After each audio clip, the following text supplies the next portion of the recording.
آج میں یہاں بیٹھ کر ذمہ داری کی بنیاد پر، اپنے تجربوں کی بنیاد پر، حالات سے پوری واقفیت رکھنے کی بنیاد پر یہ بات کہنا چاہتا ہوں، اور چاہتا ہوں کہ یہ منتقل ہو۔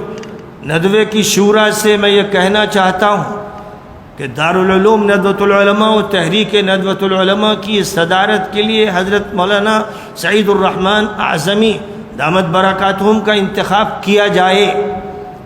اگر وہ مخلص ہیں ندوے و تحریک ندوہ کے لیے تو انہیں چاہیے کہ وہ پورے خلوص کے ساتھ مولانا کا انتخاب کریں۔ مولانا سعید الرحمن صاحب 50 سال سے زیادہ سے 60 سال مدت ہو گئی ہوگی ندوے کی جو خدمات انجام دے رہے ہیں، ان کی اس وقت کوئی مثال نہیں۔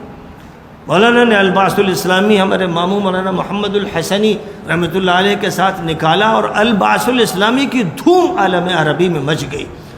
ندوۃ العلماء کی مالی امداد مولانا سعید الرحمن صاحب کے ذریعے ہوئی۔ مولانا علی میاں کا نام تھا، لیکن جو جاتا تھا عالم عربی میں، کویت بھی اور امارات بھی اور سعودیہ بھی، اور وہاں سے چندہ لاتا تھا دارالعلوم کے لیے، وہ سعید الرحمن اعظمی تھا اور ہے۔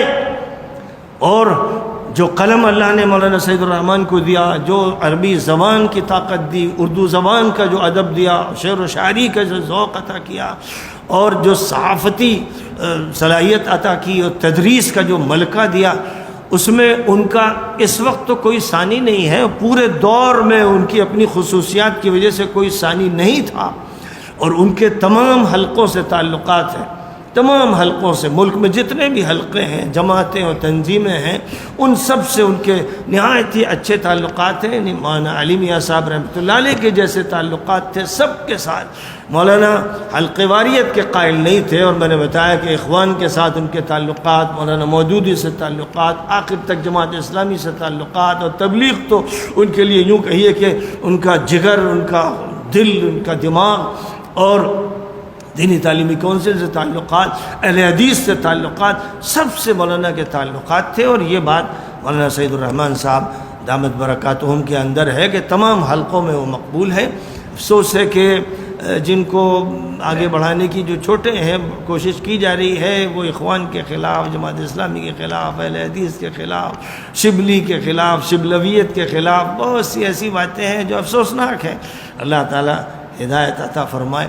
تو بہرحال میرا یہ کہنا ہے کہ مولانا سعید الرحمن صاحب کو ندوۃ العلماء اور دارالعلوم کا ناظم بنانا چاہیے۔ وہ بھی چراغ سحری ہیں، بہت کمزور ہو گئے ہیں، لیکن بہرحال وہ بقیت السلف، ندوے کے سلف کا وہ بقیہ ہیں اور برکت ہے اس دور میں۔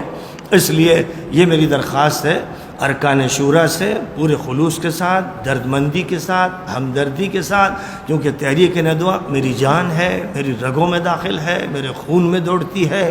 ہر سال ندوۃ العلماء کی مجلس میں تحریک ندوہ پر میری تقریر ہوتی تھی، اور موضوعات پر دیگر حضرات بولتے تھے، لیکن تحریک ندوہ پر الحمدللہ میرا ہی خطاب ہوتا تھا۔ اور پوری دنیا میں کہہ سکتا ہوں کہ کینیڈا اور امریکہ سے جاپان اور چین تک میں نے تحریک ندوہ کا تعارف کرایا ہے۔ تو بہرحال یہ میرا کہنا ہے، میری تجویز ہے کہ یہ فیصلہ ہونا چاہیے۔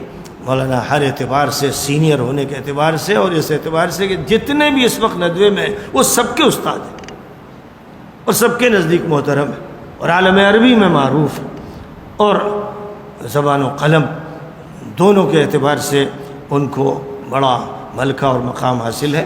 یہ میں ظاہر ہے کہ ایک درخواست ہی کر سکتا ہوں ارکان شورا سے کہ وہ ہر چیز سے، چھوٹی چھوٹی مصلحتوں اور مفادات سے بالا تر ہو کر مولانا کو طے کریں، کیونکہ مولانا رابع حسنی رحمۃ اللہ علیہ رخصت ہو گئے۔ ان کے آخری سالوں میں ان سے بھی کہتا تھا، نجی مجلس میں بھی، اور کبھی ایسا ہوا کہ پھر مجھ کو بعد میں علی اعلان کہنا پڑا کہ مولانا کو چاہیے کہ مولانا سعید الرحمن صاحب کو نظامت سونپے۔